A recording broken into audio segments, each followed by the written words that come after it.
قربانی کب سے چلی ہے، اس کی بہت مختصر تفصیل یہ کہ حضرت آدم علیہ السلام سے لے کر حضرت عیسیٰ علیہ السلام تک ہر امت اپنی شریعت کے مطابق قربانی پیش کیا کرتی تھی۔ مثال کے طور پہ حضرت آدم علیہ السلام کے شہزادے حضرت حابیل رحمۃ اللہ تعالی علیہ اور ان کے بھائی قابیل نے قربانی پیش کی، جس کا ذکر قرآن پاک میں بھی موجود ہے۔ پھر حابیل کی جو قربانی قبول کی گئی۔ حضرت نوح علیہ السلام کے متعلق منقول ہے کہ آپ نے باقاعدہ ایک ذبح خانہ بنا رکھا تھا جہاں اللہ پاک کی بارگاہ میں جانوروں کی قربانی پیش کیا کرتے تھے۔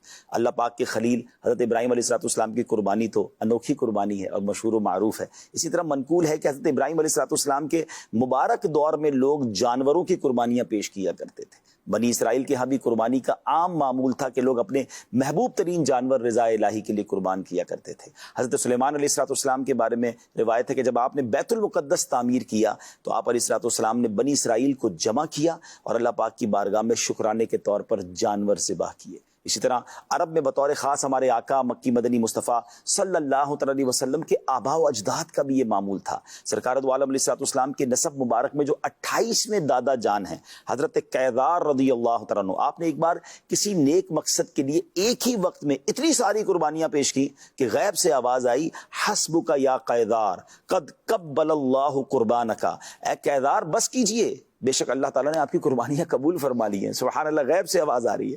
اسی طرح پیارے آقا علیہ السلام کے دادا جان حضرت عبد المطلب رضی اللہ تعالیٰ نے تو بارگاہ الہی میں ایسی قربانی پیش کی کہ حضرت ابراہیم علیہ السلام کی یاد تازہ ہو گئی۔